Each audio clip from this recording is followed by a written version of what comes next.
coming up. What an excellent day for a house call.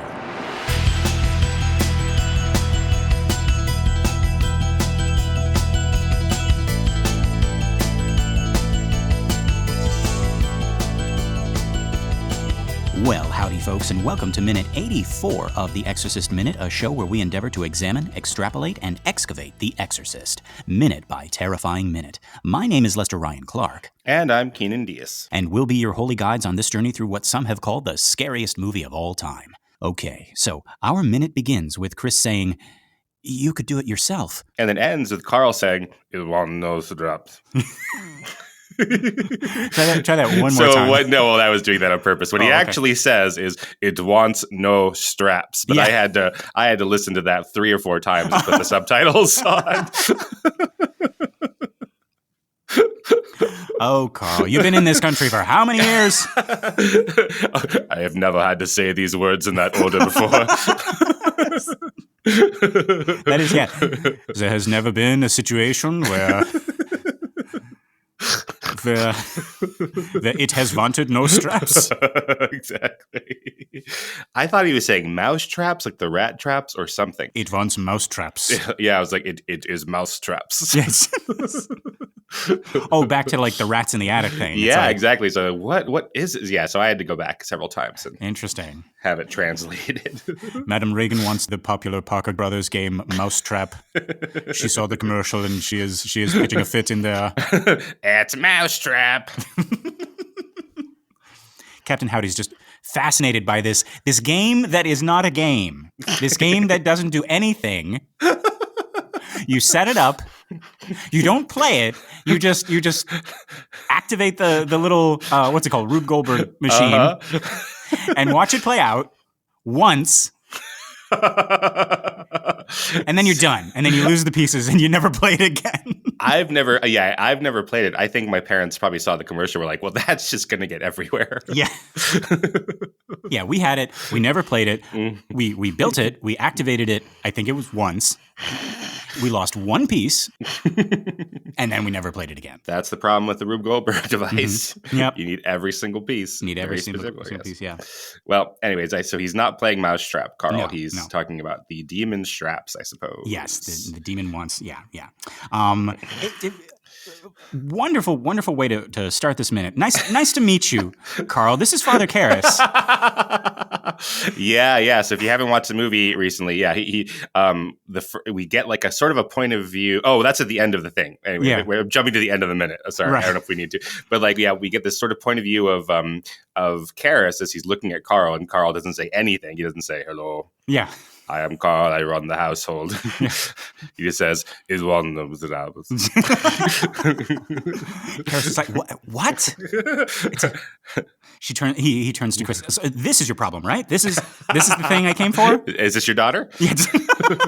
Because she is crazy. Yeah. First of all, she's dressed like a Swiss butler. No. Thank you for recognizing my Swissness. Yeah. Oh, that's right. Yeah, right. So the first and only person who calls him Swiss. Yeah. Right. All right. But yeah. Okay. All right. Yeah, we are getting ahead. Let's get back to that park bench at the top of this minute where Karras is explaining to Chris that even before an exorcism can be performed, the church has to do an investigation, and that takes time.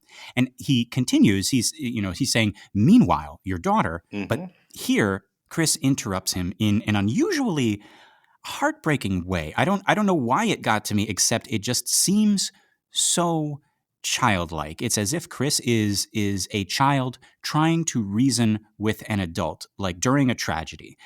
Oh, but grandma will come back, right? Right. It's just like, it's like, so like around when Karras says the word investigation, Chris stops listening, and you can see the gears start to turn with this new idea that she's just come up with, and which she immediately shares with Karras, like, oh, I know how we can solve this problem. Like Kynan, I don't know if I have the words to say why this is so gut-wrenching right here. Like this little hopeful voice that she has, it's not guided by any strong emotion. It's actually very different from the stuff she does before or after. And I think that's one reason it gets to me. It's so real. It's like, oh yeah, you could do it yourself. Like she's clinging to the hope. Like maybe he doesn't know this. Maybe that's the problem. Maybe if I tell him this, he'll agree. Or it's kind of like, oh, you don't have to tell the church. You could just we could just do this. And that gets me every time I watch this, and I can't pin down why. It's just like so real and so different from the rest of the scene, and so quick. Like it's not even acknowledged. It's just 'cause it's like we move past it so quickly. Right. A lot of her tactics in some previous scenes, even though she loses a lot with these other doctors, right? Mm-hmm. She tries to match their energy, match their status sometimes, right? Try to go higher status than them. Like, what the hell are you all talking about, et cetera? Mm-hmm, mm-hmm. And it feels a little bit like she wants to do that again, but just doesn't have the energy, right? Yeah. Oh, man. Yeah. Like she is running on fumes, and I think I say that again somewhere here in the notes. But yeah, that's the term that kept on coming up to me as I was watching this, like running on fumes, really. And yeah, folks, get a look at how Damien responds. Like not just his words, but look at where his eyes go. They turn away from Chris as he responds. Right? Remember, we had ended our last minute with a big question, a question about how Damien actually feels about his faith. This whole movie, this whole book, I've always read it rather simply that Damien is having a crisis of faith. He's losing his faith, and all his thoughts and actions are informed by his want to believe, but his inability to do so. Well, he confesses that to Father Birmingham, right? Exactly. I think I've lost my faith, Tom. So right. So it's right there. It's on the surface, and I thought that's all this was. But now. As I'm watching this closely, I'm seeing little hints, little examples of how Damien responds when his prayers are answered. And it's interesting to see, at least in this case, that he seems to be responding with fear. Fear that perhaps God does exist. That like this is completely new for me, folks, and we'll see how it plays out as we go. It's something I was unprepared for, and I want to see how it jives with my thesis of this whole thing. But looking at him now, as he looks away from Chris when he says, "No, I couldn't," it certainly seems like he's talking more to himself than to Chris. At least let's say it's like 50-50. So I know it's a new hypothesis you're working on, but just to think about this a little bit. So in your conventional reading, which I've shared with you, it is like, oh, I don't know if anything I'm doing in my work really matters, right? Psychiatry doesn't seem to work, and certainly ministering doesn't seem to work, right? And then my mother dies, and that is like proof that God doesn't exist, right? That's usually how we read it, right? And so now in this new version, how does that work? So it's like, okay,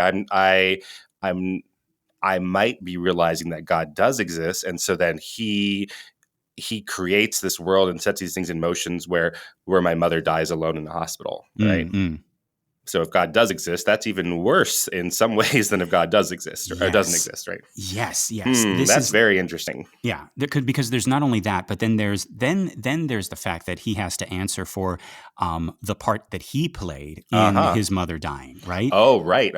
And that's a horrifying thing, right? Like he's going to. So at some point, if there is a God and there is a heaven and his mother is up in heaven, he's going to have to face her at some point. That's a terrifying idea. And it just like, I think now, again, folks, I'm working on this. I'm workshopping this. You're getting it as it's forming. This is Lester on the road and previews out of town. Yeah. This is the raw, uncut. But then don't we get an intimation later on that he fears his mother is in hell rather than in heaven?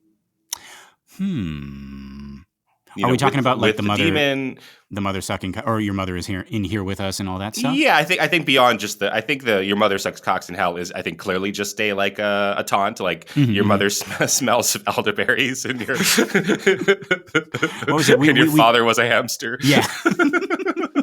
We fart in your general direction, right? But I think it starts to creep. I don't know, but maybe we'll look at it and see if my memory of it isn't quite as strong as that. But yeah, the idea of her being with them in there, and then the demon able to conjure him. I don't know. I sort of get the idea that that's like how. Oh, I just had a revelation. Oh, a revelation, a revelation. But it's for the next minute. But I got to write it down, or I'll forget it because I don't remember write it down. Anything I ever say. Can we pause for a second? Yes. We're going to break for Kynan, guys, this is the Revelation. This is the book of Revelation. Yeah.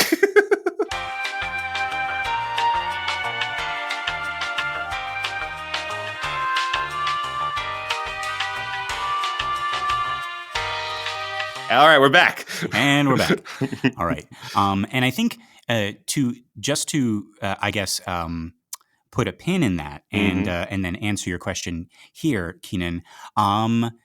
Well, yeah, I never read it that way. I always thought that his two fears were either A, there is no heaven and his mother is nowhere. Right. That's pretty bad. Yeah. Or B, his mother is in heaven and he is unworthy and he's not going to be able to face her. I never got the idea about I know that the demon is hinting that the demon is like, oh, she's in here with us and your mother's here with us, and all this stuff. But it at least from the book and maybe I'm carrying this over into the movie as well. Oh yeah. But I always saw it as Karras seeing it as this demon is taunting him with all of these voices. And it's still very effective when the demon speaks in his mother's voice, but he knows that it's not his mother, but it's so close to the heart that it still affects him. Right. Well, I would point back to that dream that we have of him. Awful dream, running into his mother on the street, and she ascends from the subway, and with her grocery bags, and it's like, hey, I'm coming out from hell to see you and call out for you, and then I have to go back down again. Oh, okay. I'm gonna have to. Yeah, we're gonna have to examine this. But I think.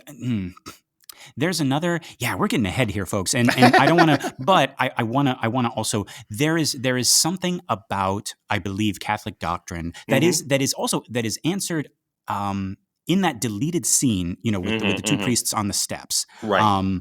About the fact that a demon possessing you, your soul is never in danger, right?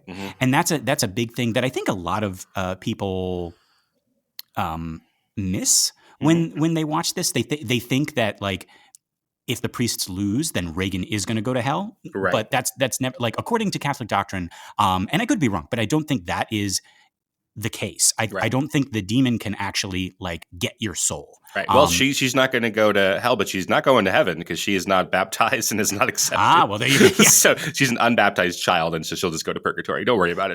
Don't worry about it, folks. She'll just be in purgatory forever. I wonder if Kynan. if it's exorcism happens, goes off without a hitch.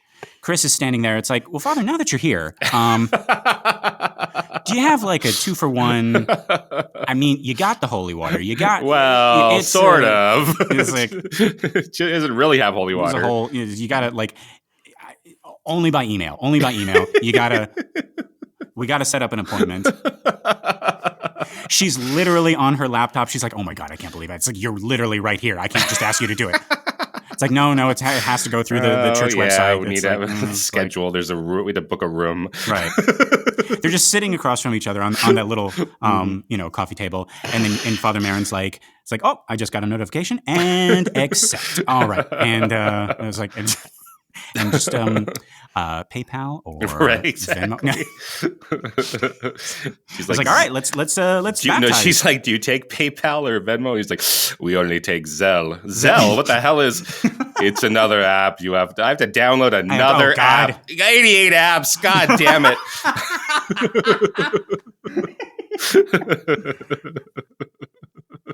I can delete this Behringer Clinic app. And Foundation. I had to download 2 apps for the same hospital. The same hospital.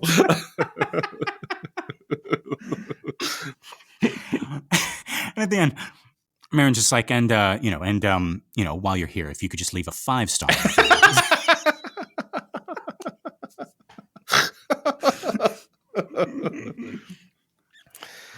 Oh yeah. On the Priestr app, right? Like you rate the priests for the Exorcist, and it's spelled Priestr. Right. There's no ER. It's just R. It's Priestr. Right? Yeah, you rate the priest, and the priest can rate you back, which is not nice, right? So they would give Reagan like 1 star. She has a terrible, terrible rating. Vomited all over me. I had to bring 2 cassocks. We don't do the cleaning up afterwards. That's not us. Right, that's not us. No. That's extra, yeah. Captain Howdy, very thorough demon, I will say. Very thorough. Yeah. Played along with my holy water when I couldn't get the real thing. Very, very cooperative. I mean, you went through all this trouble. Right. Like I get the gist of it. We can look. You know, this was once my first time as well. Karis, it's okay. We're all on the same side. Well, not really, but we're in the same business. We're in the same line of work. Right. I might run into you again. Yeah. Yeah. Okay. So a lot of stuff to talk about with Karis in future minutes, and I'm excited for that. But yeah, so back at this minute, back at this park bench, right? So Karis turns back. As he finishes up, he says, "No, I couldn't. I need church approval, and that's rarely given." Yeah, I think that's really interesting, right? So in the script, and I imagine it's from the book, his response is, look, every priest has the power to exorcise. So that's cut out, which makes sense to me, because if he says every priest has the power to exorcise, I'm like, oh, great, he's going to be the exorcist, whatever. Right. So we cut that out, which is great. So he says every priest has the power to exercise, but he has to have church approval. And then, frankly, it's rarely ever given. I think that's a really interesting, maybe even a slip up. Like, I don't think he's really thinking about what he's saying by saying that. Like, why not say they never give it? I mean, because they never give it, right? Right. When was the last exorcism? Right. Robbie Rowe. Right. Yeah. The little boy who Roland Doe, Robbie Rowe, etc. The boy who was exorcised that became the basis for Blatty's book, right? Right. Yeah. So why not just say never? Why give her that little that little glimmer of hope at all by saying rarely? Right. That's a good question, right? Like, and it's all hinges on one word, right? You could say rarely, you could say never, right? Right. Yeah. I mean, other than like, he is being completely candid with Chris, right? And she has asked for his help. She has called upon him to kind of like shoulder this burden, and he is being 100% completely open. Even to the point of it's like, hey, can you do this thing? It's like, well, I don't want to do this thing, but technically I have to say, yes, I can do this thing, right? Where, he could have kind of leaned a little bit on the bureaucracy of the church and says like, yeah, we just don't do that anymore, right? Right, that doesn't happen. Yeah. The end. Leave me alone. I'm sorry. Who are you? Yeah. Right. Yeah. But yeah, so yeah, that's a good catch, Kynan. Rarely versus never. Now, and speaking to that, so Kynan, we have talked before about how groundbreaking this movie is. We talked before about how before this movie, nobody was thinking about exorcism. And after this movie, everyone and their mother, Dimmy, was thinking about exorcism, right?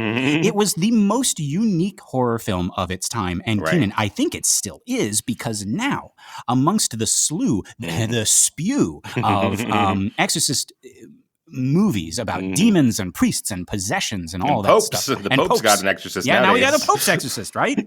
You'd think that would be the biggest one, right? Yeah. All that stuff. Even now, this is still the only one that I know of where getting an exorcism is difficult. Right. Right?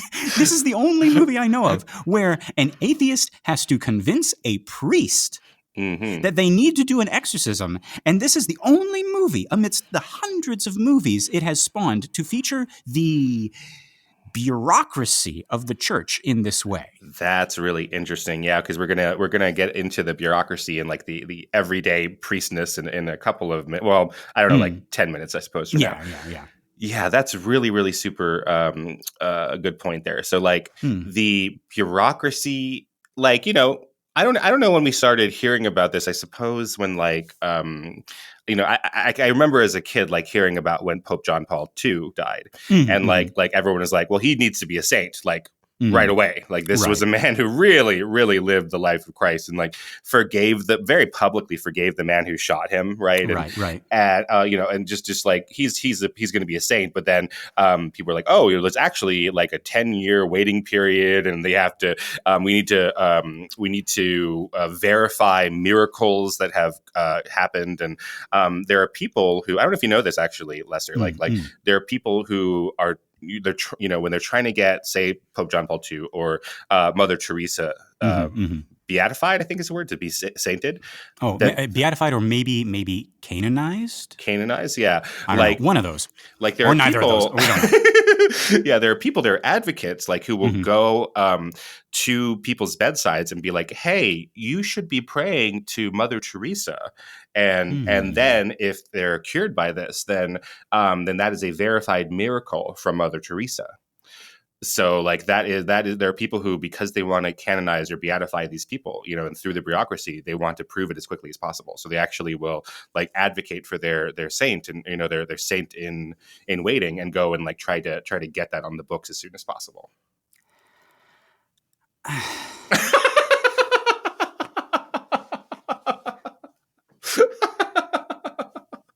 So you're not a fan of that, huh? Again, folks, I was raised Catholic. I consider myself a Catholic, but this is one of those things where this is such a human thing. This is such a Kynan, we joked about like, comment, and subscribe. Give Mother Teresa 5 stars. Right, so that she can have, like, I don't know, a better place at the table up there. What are we doing, guys? Well, it is a very human thing. So, like, if you're a follower of Mother Teresa and now she can become Saint Teresa, then, you know, then her order would get more, you know, more power and influence and money and cachet, and then they can go and do all the good work, you know. They have a better chance of helping people on earth if Mother Teresa is a saint. Look, I'm all about recognizing folks who have done good deeds and calling them saints, right? Like in more than just like, oh, thank you for doing this, you're a saint, honey. Like, you know, like not that. I mean like actually recognizing them as good humans. I don't know, but it rubs me a little bit the wrong way when suddenly we're implying that there's some kind of, I don't know, like ranking system up there, where it's supposed to be the last shall be first and the first shall be last, and da-da-da-da-da-da, you know, and everybody's, you know, we're all like, what's it go? What does she get? Well, she doesn't need anything. She's up at the right hand of the Father, right? That's what I'm saying. No, but her order and her legacy and the things that she stood for now mean something more, because this is not just Mother Teresa. This is Saint Teresa. Right, down here. It means yes. Like that's what I'm saying. Like, and we look to her like, oh my gosh, look at, you know, this person who gave of themselves, gave themselves, you know, so selflessly. Great, Lester, you host a podcast, but you know, and that is a human being that we should strive to be, and that person was once a living, breathing, you know, human being, and they've gone from dust to dust, but like while we are here on this planet, we should all try to be like this person, and that is why we call them a saint. But then okay, you die and you go up there, and there's like, I don't know, a roped off area. The Saints Club or something. Well, okay. And she comes out. She comes out onto her balcony, and all this other like plebs are with her little iPhones, and we're like, oh, there she is, Mother Teresa. Oh, please sign my Bible or whatever. Okay. Well, I'm gonna back away from this argument here. my point took well, and then I did look up while I had time to look this up while my rant. So beatification is confirming that someone is in heaven. Okay. And so you have to have that before you were canonized. So that is, I pray to Mother Teresa, my prayers are answered. So there's a step to it. And so, okay, she's in heaven. And then canonization is the process of becoming a saint. But you have to be beatified first, right? Confirm that you're up there. Otherwise, it's not amongst canon.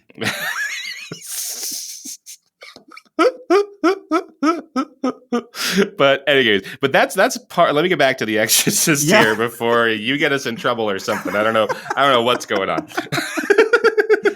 I mean, I get like, folks, this is so fitting because you got the angry Catholic over here. I'm the atheist saying like, who's just trying to be respectful and recognizing everyone's faith, and I'm sitting over here. But my point is, like, I was thinking about that when you're talking about the bureaucracy, because it's that those news stories about the Pope passing or Mother Teresa passing, like those were my exposures to the bureaucracy of the church. To think about, there's like processes and orders, and there are, obviously the Catholic Church has politics. The Catholic Church used to be a kingdom on earth that ruled huge chunks of land in Italy and France, and the Pope was both the spiritual leader and the not that they would say it, but the king of the papal states. He was the ruler. Yeah. He had power on earth as well as in heaven. Yeah. So like, obviously, but we don't like to think about like politics with the church, right? But here there are like, bureaucratic politics of like, we want our saint to be canonized because that has like big lasting repercussions, or, even in a way that's maybe not as cutthroat, right? Pope Francis being the first Jesuit priest, that's the order that Karl belongs to and that Marin belongs to. Like that has political ramifications that the cardinals who elected Francis must have been taking into account, right? Whether that is positive or negative or neutral. To have the very first Jesuit or, the very first non-European Pope. Right.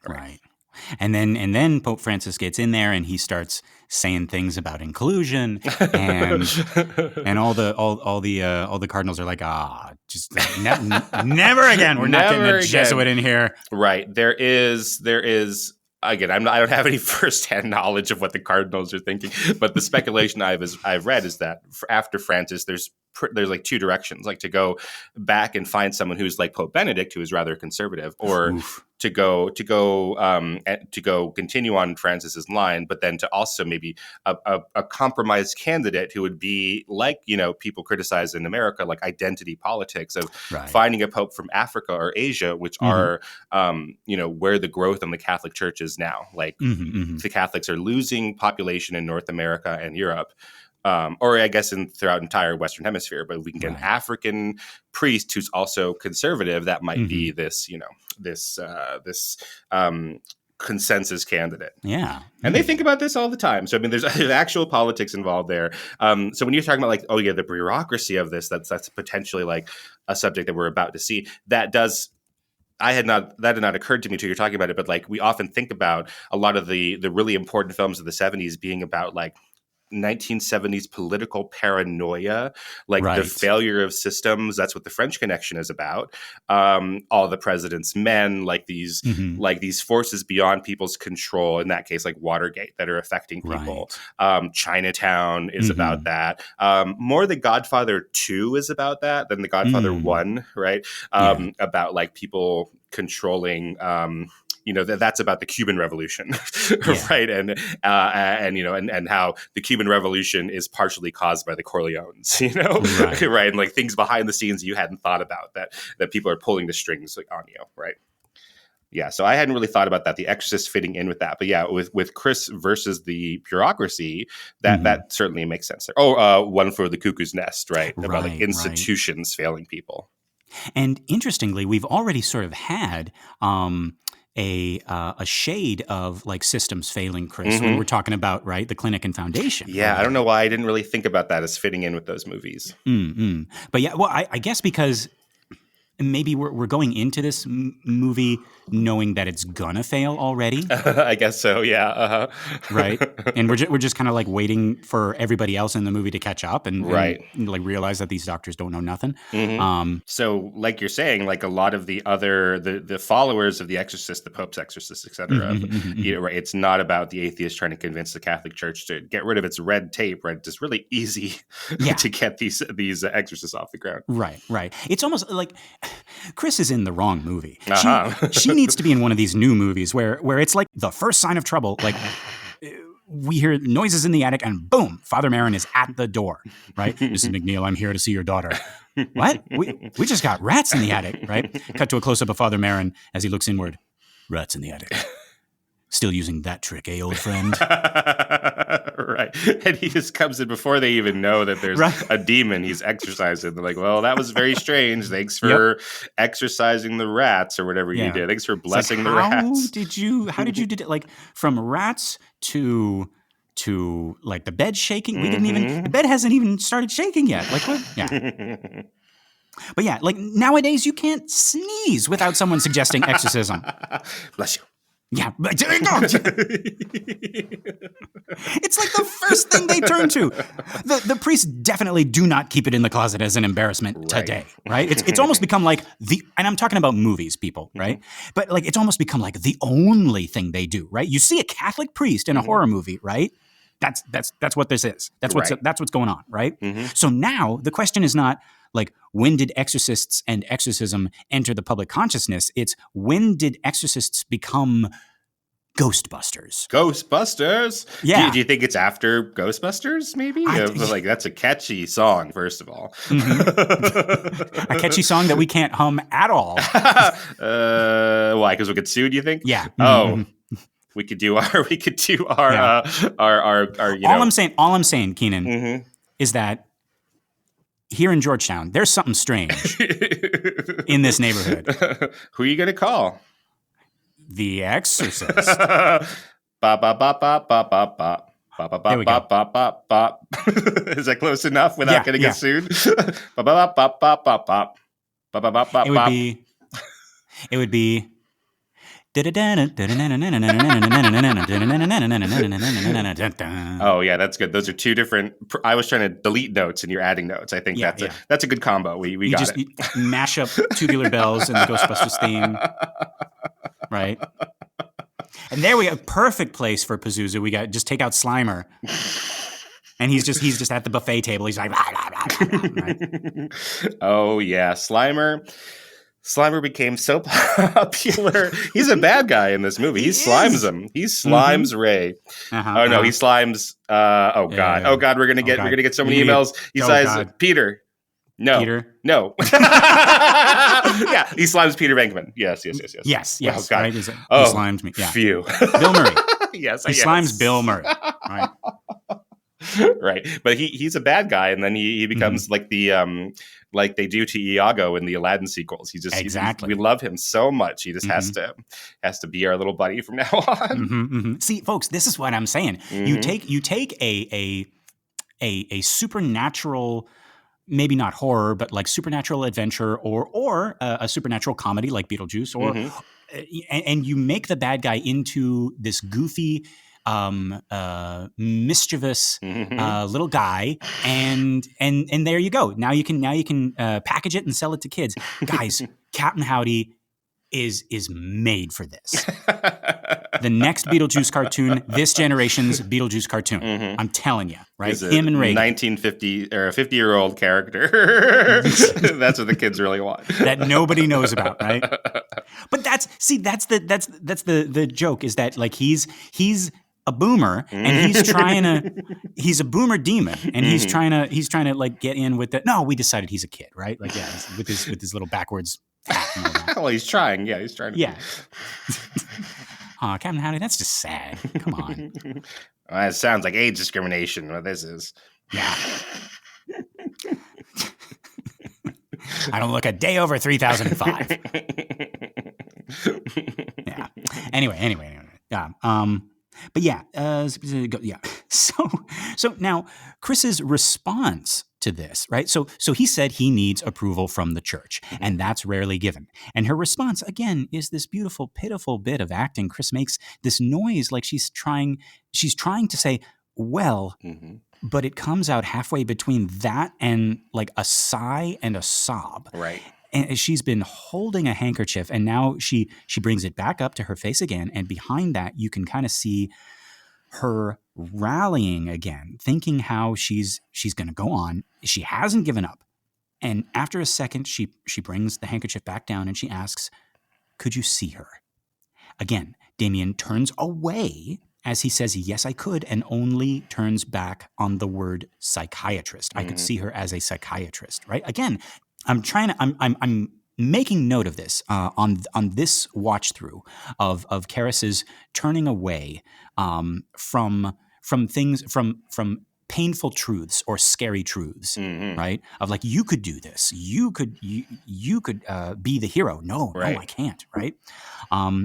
And yeah, so this is the line that does it for Chris and for us, right? We feel her frustration. We have been with her this whole time, and she has gone from doctor to doctor, from doctors to radiologists to psychiatrists and hypnotists. And when Damien says he can see Regan as a psychiatrist, we're like, no, not this again. The movie did a great job getting us here so that when he says that, we, as much as we love him, we are now fed up. Right. Chris is right. She needs a priest, and you are a priest, Dimmy, whether you like it or not. So go save this little girl. Right. Yeah, we don't need another man around here being a psychiatrist telling her what to do, right? I like this crumbling of Ellen Burstyn, right? She's just completely gone. And yeah, we have this idea, again, in popular culture of her being hysterical. I think it's a little, the moments where she does, I don't want to even say that she is hysterical, right? But the moments where she does let her emotions out, it reminds me of this this metaphor that our acting teacher, Michael Tyler, used to talk about of like, it's not very watchable for me to like, I'm going to come on as an actor. I'm going to be like, let me show you my emotions, right? I have all these feelings, right? And that's what, most actors get into acting because they like being able to express their emotions in front of other people, right? In this like safe way. So like, it's very seductive for actors to go out there and I'm going to just show you all these feelings I have, right? But Michael Tyler used to talk about it as like, well, what you're actually trying to do is to recognize your feelings, what you want to do, and think of it as a basketball that you're submerging in a swimming pool, right? Yeah, that's like, I'm going to keep this like we do in real life, right? We keep our emotions down, even when we are a theater person and we are very theatrical and we go into bars and like, I am here, right? We're really masking what's really going on, right? And the deeper you submerge a basketball underwater in a swimming pool, right, the more it wants to get out and the harder you have to force it down. And then eventually you can't anymore and it comes out, right? So rather than trying to engineer emotional outbursts, his advice, right, to actors is to actually try to engineer repression. Right. And then you'll just naturally find a spot without you necessarily being in control of it where it comes out. Yes. Kynan, that is, thank you for bringing that up. That is something that, folks, listen to what Kynan is saying and what Michael Tylo is saying. In real life, you do your absolute best not to cry, right? You do your absolute best to hold back and hide when you are hurt, when you are vulnerable, when you have been cut or when you have been like stripped raw, and you want to put on that face of like, this doesn't faze me, this doesn't affect me, right? And it's so much more effective when you see actors who are holding back tears when they are trying their best, because that gets us, right? We're watching the screen and we see that this person is trying their best to be brave, or they are trying to, again, like going back to those horrible hospital scenes where Linda Blair knew that like she would get to us much, much more effectively if she was Regan holding back and trying not to give in to the fear and the pain of being under all of these machines and all of these doctors and everything like that. And that just broke our hearts. Yeah, like, she's being strong for her mother. And then there's moments where she can't. It's like, oh God, well, of course you can't, little girl, right? Like, it's right? awful. It's terrible noises. And so, yeah, like, no, exactly what Michael Tyler was saying. I like that metaphor, the basketball. I've never heard of that before, but yeah, like trying to hold it down, because it is there. And if you do your work as an actor, it will emerge eventually. Right. And it will emerge at a natural point rather than maybe too early and too strong. And that's always, like, you can kind of tell, when a person is faking, if the crying comes a little bit too easily, you're like, well, this is an act, isn't this, right? I've heard that described both as pushing, like you're trying to push out your emotions, and also pulling, like you're trying to pull from, like, maybe like a rehearsal where it did work, or if you're on stage, like last week it worked, so now you're trying to pull it from the air, right? Yeah. So and yeah, folks, like any aspiring actors out there, right, who are maybe a little upset that they can't cry on cue, like like the best student in class, right? Don't worry, because that's not going to serve you as much as you think it is. Yeah. Right. Because it's gonna look fake. Right. Yeah. Yeah. But no, very good point, Kynan. Yeah. And again, folks, the fact that Chris is here asking for a priest with total sincerity, right? She doesn't say, "Oh, Father, I know all this exorcism stuff is bullshit. But the doc said maybe you could put on a show and it would make her stop behaving like this," right? Like, how she continues, right? She voices our exasperation. She says she's already seen every fucking psychiatrist in the world, and they sent her to you, Dimmy. Now, as she's saying this, he looks away again. And I thought, oh boy, here we go. Another character who can't look Chris in the eye. But no, because he does turn back. He might only have been scanning the crowd if to see if anyone was watching, and now he's back and he is giving her all of his attention. It's actually the most anyone except Reagan has given her. In fact, now he tries to get in even closer. He says, now, you don't understand your daughter. He's trying his best to get through to her, but not in the same way that the docs were. He's sitting with her, his body language. He's 100% focused and attentive, and he's trying to make her understand what he believes to be the truth, right? But guys, Chris has been down this road before. We've been down this road before. We are done. We need Damien to help Chris right now. And so when she says, "Oh God, can't you just help her?" Just help her, in that desperate pleading, but also just fed up with the world way. We are right there with her again. As much as the parodies like to paint her as hysterical. Right? We have now been with her throughout this thing. And if anything, this reaction right here is less of an explosion and more of a fizzling out. She is running out of steam, and Karis is her last hope. And the last shot of this scene is Chris falling into Karis's shoulder, sobbing. Right, you really get the impression that there was nothing left in her. She has been running on fumes for a good while, and she just ran out. It's just lucky that Karis was there to catch her, because I don't think, like, where she is now is a place to get back up from. If Karis wasn't on that bench, she would just fall over and not get back up, right? Maybe earlier in the movie, she could have approached him in this more like collaborative, like, let's work together way. Maybe she could have given him a little bit of that, that Chris McNeil steel, right? That she gave the docs, right? But now it's just like, I am leaving it up to you. I am falling on you, literally on your shoulder, on your mercy. And I just hope that you help me back up. Yeah, before we leave this scene, I just wanted to point out, right, like you talked about collaboration, which I think is a good word here, right? Because the framing, or the staging rather, of the scenes with the doctors, it's often Chris across the desk, or when at the Behringer clinic and foundation, right? It is this. She is at the table, but it's this giant, round table. It doesn't really feel like she's part of the team, right? So they're trying more. But here, to stage this outside in Georgetown in a more collegiate environment, and then to have this big breakdown here, they are on this this bench together facing the same direction. It's not like where we're in the other ones where we're divided by desks, by space, by strange hallways, or by glass, where it's us versus Reagan through this glass rather than working together. So I think that's really interesting that we have they're in this together. Yeah.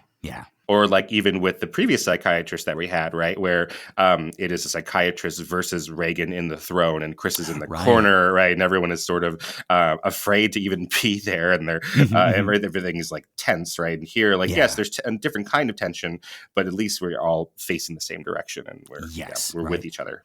Facing the same direction, figuratively, but like literally, like their physical bodies are kind of like facing towards each other. Yeah, that is, exactly. Yeah, we're on this bench together where, and we're going to be like, oh, we have to figure out the specifics of this. But we're holding each other by the end of this. Yes. And so she falls into his arms, and her view is basically obscured by his shoulder. And so the camera is looking at his eyes. We see his eyes, and you see it in his face, right? This is a familiar role for him. He has done this all his life, selflessly helping others, right? Taking on their burdens. And here we go again. But he can't not do it, right? That's just not in him, right? Despite him not helping Vinnie Russell in the beginning, although he did in the book, but we're just gonna just move past that, 'cause, whatever, right? I'm sure he doesn't feel guilty about that. Oh, sure, not at all. Right? I'm sure that's not going to come back up at some point. No, but yeah. Now we cut from there to a close up of a door opening. It's the front door of the house. Chris appears. She's still in her scarf and glasses. She hurries in, and Karis follows. Now, as she closes the door, she again takes off her glasses, and this is the first time we get to see clearly those sad, scared, hurt physically and emotionally, and tired eyes, right? And we, like I said, we also see now the bruise, because that's what it is, folks. That's the bruise on her cheek from when her own daughter hit her across the face and across the room. And I realized on this viewing that they never really call attention to it, right? Another movie, you would have a close-up on her face as she takes off the glasses. Father Karras, it's my daughter, right? Or maybe we get Karras's reaction as she takes them off, and then a shot of her face. But it's very unceremonial here. She just takes off the glasses once she's inside the house, and that's it. And we, the audience in the theater, are like, oh, Jesus. Yeah, and as she's walking into this house, the bruise is on the side facing the camera. So it's like, and we're really, really close in her face. So we can't avoid seeing it. Yeah. Now, there's a moment here. No words exchanged, right? Karras, he gets in and he looks around, and like the last we see of him, he kind of looks up, right?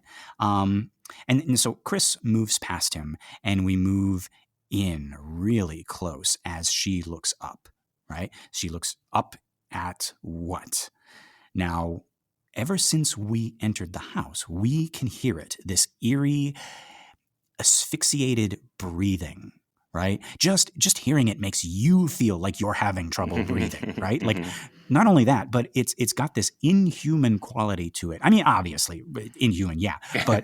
But what I mean is it doesn't have the rhythm and the cadence of actual breath. It truly does feel like something that's going on in the background, like the humming of a machine or the ticking of a clock, right? And we don't yet know where it's coming from. That's the crazy thing. It seems to be just as loud downstairs as upstairs. It's taken over the whole house. Or it's like we're already with the person making that breathing. We're hearing it in our head as we watch these people ascend the stairs. Now, before we do that, before we go up, I just want to call out again this amazing bit of camera work here, where Chris passes in front of Karras, looks up, and the camera moves in close so that her face fills the screen. We focus on her face, follow her to the stairs, then the camera stops as she ascends, turning back to indicate for Karras to follow, but there's a moment after she leaves the frame, which is now like this blurry gray nothing because it was focused on her face. And then Karras steps into that frame as he too ascends those steps. And here the camera begins to move again. We're following him now. It's almost like this like passing of the baton. Right? It's like we follow Chris to the bottom of the steps, and then the camera stops and she goes up, and then Karras fills the frame, and then we begin following again. Right? Yeah. But not for long.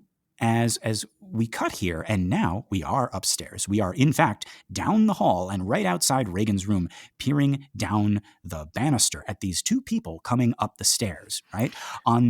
Now, we could see into, if I have the geography right, we could see that fireplace in Chris's room, or I think it's Chris's room. No, that's Chris's room, and we've seen this before where she's on the phone with Howard, and you had pointed out that there was a picture of Reagan above the fireplace, and now it's gone. And now it's gone. Yeah, it is. Captain Howdy finally got, Chris took the pillows away, and that's right. It's falling down. Yeah, and it's like, but they replaced it with the mirror, which is I don't know. It might not mean anything. Of course, it might have been like, well, the set decorator and the production designer, art director are like, well, we took that picture down, right, because it's been falling off, but now we just have a blank spot there, so we better put something. But but in the reality of the movie, the diegesis, right, it's like, oh, the picture of Reagan's fallen off, but somehow in all of this mess, we've taken the time to replace it with a mirror to put some other glass above there. Yeah. It's an even more breakable thing. Right, exactly. 7 years, this one, yeah. Say that word again, Kynan. Diegesis? What? I'm sorry. That's like a film theory sort of term, diegesis, Diegegesis. And that just means like the world of the film itself. So we talked about like non-diegetic sound is like sound, the musical score and stuff like that, as opposed to the diegetic sound, which is what the characters can actually hear as if we were there with them. Right. I didn't realize. Of course, yeah, it's related to diegetic. Diegetic, right. Yeah. And it's all related to, so diegesis and like MIMESIS, and it's all Greek. Wait, now explain that.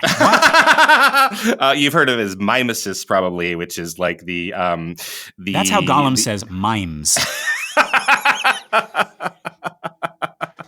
The ancient Greek idea of down the street in Paris, and we saw the mimeses, precious. He was pushing on a wall, but there was no wall.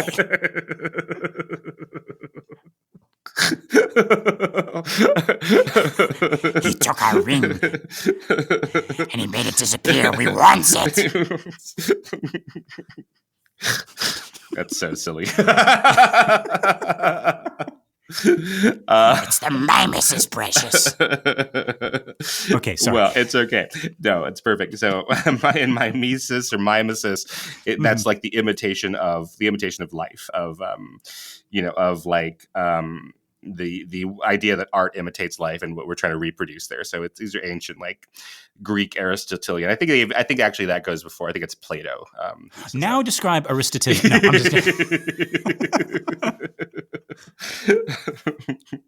No, but I love these. Thank you, Kynan. I love when I learn about film terminology as well. Okay, good. And just and the mechanics and good and the structure. Try not to bore people. No. People have written in and said they love that stuff. I hope so. So yeah. Boring myself. I want to move on. You keep on shoveling that film terminology and that film history, and I'll keep shoveling whatever it is I shovel. Oh no, I love that stuff, the religion and all this stuff. Yeah. I was talking about like the stupid puns. Oh, please. Yeah. I think grad school broke me from writing puns, so so I need them. Leaving it up to me. Yeah, right. I need them, definitely. Yeah. It is my burden. It is my cross to bear. Okay. All right. I was okay. But you were talking about diegetic, right? And we were comparing, right? Okay. So yeah, diegetic is Chris listening to something on the radio, and non-diegetic is say like tubular bells, right? Imagine she's walking down that street in Washington, and she suddenly and she stops and she's like, what the hell is that? Right, exactly. And then she starts walking again. It's like, it's like, God, what the? Well, here's the problem, Miss McNeil. Your daughter seems to be accompanied by Paul Oldenfield here, and The power of new wave music, Right. When we open up her neck spigot and the blood, the cerebral spinal fluid comes out along with notes from Tubular Bells. Like, oh God, it's coming out everywhere. Oh, thank you, doctor. I just couldn't get that music out of my head. And there we go, folks. There's the pun. Right. Yeah, but in the diegesis of this world, right? They have spent time putting this mirror above the fireplace, where it really is like just probably an art director's choice. So like, well, there's a big. So it'd be like Willie lugging this mirror up there. It's like, Willie, why the hell are you putting that mirror up? It's like, oh, well, there's a big blank spot for the camera. The camera? What? I don't have time to. I don't have time for this today, Willie. We'll talk about this camera business later. She's again with the object permanence, and Chris, like, she's just missing this entire film crew in the house. Right, exactly. She doesn't realize that sometimes there are no ceilings. Exactly. She doesn't look up. She never looks up. Like, yeah, she sees the ceiling. She's like, what the hell is that? The ceiling, madam. The ceiling. Again, I have no time for this. When did we have one of these installed? I have a very sick daughter. Actually, I like to think, okay, so we're talking about the diegesis of the film. I kind of like to think, what if all of the pictures of Reagan in the house are now taken down because Chris she just can't like look at them? I think that's a great answer. But like, why put something up in its place? Just put a mirror. It's like, you did this. You did this. Stupid, Chris. Stupid, Chris. Stupid.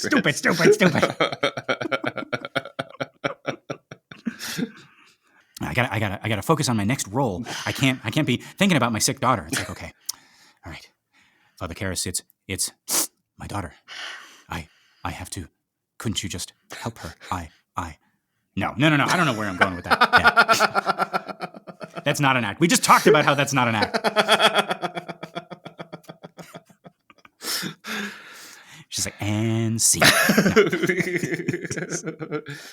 And you just hear from the other room. That was really good, Mom. Did a great job fooling that priest again, Mom. I definitely bought it. I was really invested. All right. Okay, so we're back in this minute. We're upstairs now. Now, on the left, we see a couple of paintings not hung up, right? Just leaning against the wall. And then on the table, what looks like a dresser drawer, right? The house is between stages of being broken and put back together. That's a great way of putting it, yeah. Yeah. Or maybe like also like various stages of being put away, as we're going to see in another shot really soon.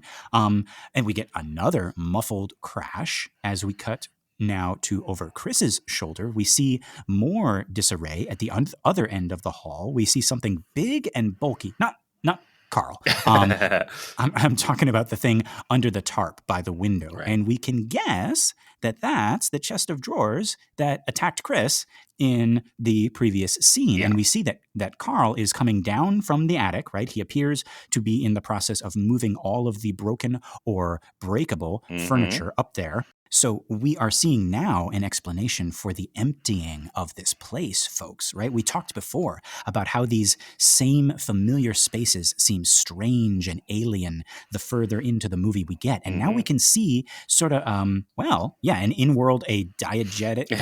Diegetic. Okay, I was right the first time. Yeah. A diegetic explanation for that. Right. That they are being cleared out. Right, they are clearing out all of the precious things, all the memories, the picture frames, the little breakable things, and they are stowing them away. And as a result, the house is undergoing a transformation alongside Reagan herself. Right. All the little details that make a house a home are being removed. What do we think of that? Yeah, and it starts to look, Lester, like an insane asylum, doesn't it? That we have padded everything. So, like, that is one of her fears, right? We're going to put my daughter away into some insane asylum, and then, unfortunately, to do it your own way, you have to turn your house into an insane asylum. Right? Yeah. You're right. Yeah, like padded furniture, everything kind of like the sharp edges all removed and all that stuff. Wow. Right. Okay. Yeah. Yeah, and that I don't know why she doesn't get rid of that. chest of drawers armoire thing. I would never want to see that guy again because that's the thing that broke my back, like literally broke my back for the rest of my life. So get that out of here. Well, that broke. Well, no, Ellen Burstyn's back. Well, no, that's what I'm saying. I think she fell to the wall. Mm-hmm. It was there. It attacked her after. I see what you're saying. No, yeah. I'm saying get rid of all of this. I don't want to see any of this ever again. Right. It's going to remind her of the moment, right? Yeah, absolutely. And folks, if we're talking Ellen Burstyn and not Chris McNeil, we know who broke her back, and that's Billy Friedkin. Oh yeah, exactly. Not this. Yeah, but she can't fire Billy Friedkin. She can fire this chest of drawers. She can fire it right out the window. Get her out of here. Yeah, you'll never work in this house again.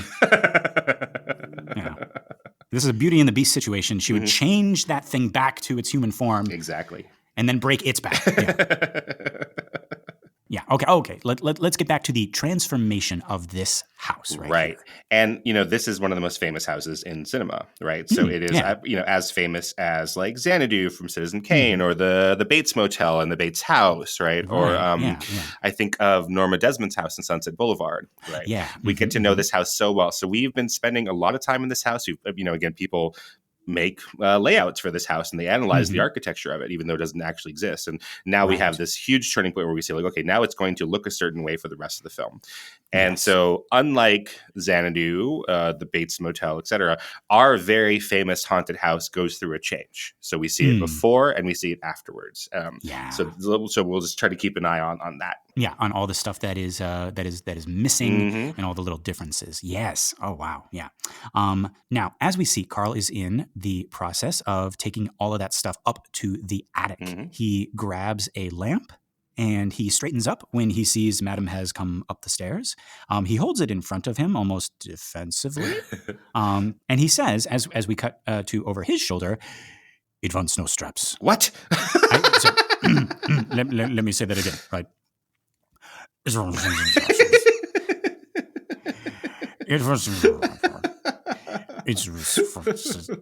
Madam, it has been a long day.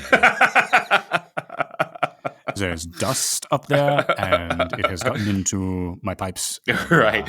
She goes full xenophobic. She's like, "Speak English!" Oh, Jesus. Karis is like, "I gotta go." Right, but as you pointed out in the beginning of our episode here, right? Not hello, this is Karl. This is I think that's really interesting, right? It's just like first impressions. It's like, "Hi, Karl, we have a guest." Right. This is Father Damien Karras. It's like, oh my God. Yeah. Yeah, but he they've got a lot going on in this house right now. They do. So yeah. And this is, again, just to get into Karras's head here, he has never seen the house any other way. Right. Right? He has never, and Chris is going to mention this later, he has never met Reagan. Right. Even when he meets Reagan, he's not meeting Reagan. That's a great point. Yeah. But yeah, so Karl says it wants no straps, right? We have finally deduced. That's what he says, right? I knew it because I read the book, but was it? So he just said it? Yeah. Like what is going on that in is this so house? Interesting, right? And what is in that room? We'll have to wait until the next minute to find out, folks. And folks, this is a minute you do not want to miss. This is the minute I think all of us have been anticipating. It is the one I've been waiting for. I got it marked in my book of Blatty, but for today, listeners, that is all of my notes. Kynan, I just realized it is getting a little chilly in here. Anything else before we get out of here? No, I think we got it. All right, yeah. Let's leave these folks to their house cleaning. And folks, this has been another excellent Exorcist Minute. I've been Lester Ryan Clark. You can reach me on all the socials as Lester Ryan Clark. And I've been Kynan Diaz, and you can find me on Instagram and in Letterboxd as Howdy Kynan. Yes. We got our listener group, Compelling Conversations. Go check that out and request to join on Facebook, and we'll let you in here with us. We're also on all the socials now as The Exorcist Minute, or Twitter at Exorcist Minute, right? But then we're also on Instagram and TikTok. So check those out as well. And thank you so much to everyone who has shared the show by word of mouth or on social media. And a big thank you to everyone who has given us a 5-star rating on iTunes or Spotify or wherever you listen to our show. We really appreciate that. It's going to help our little podcast grow and find more cool people like you. Okay, Kynan, are you thinking what I'm thinking? I think I am, Lester. Folks, until next time, the power of Ghostbusters compels you.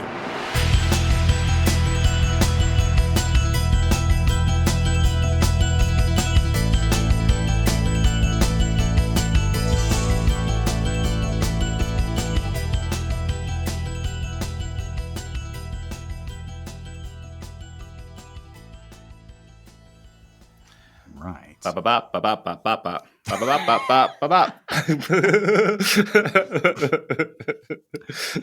Something strange in the Middle East.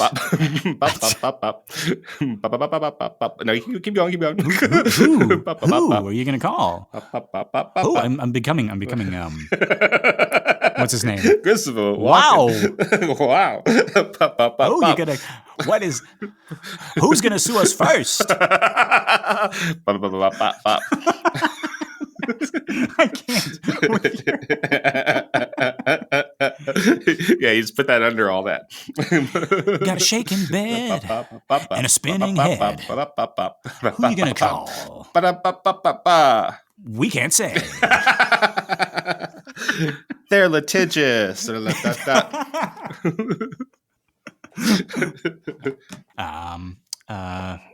got a weird white face.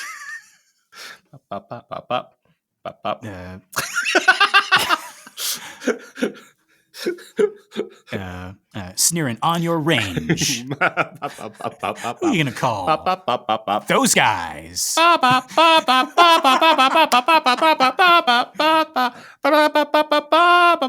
don't believe in no God.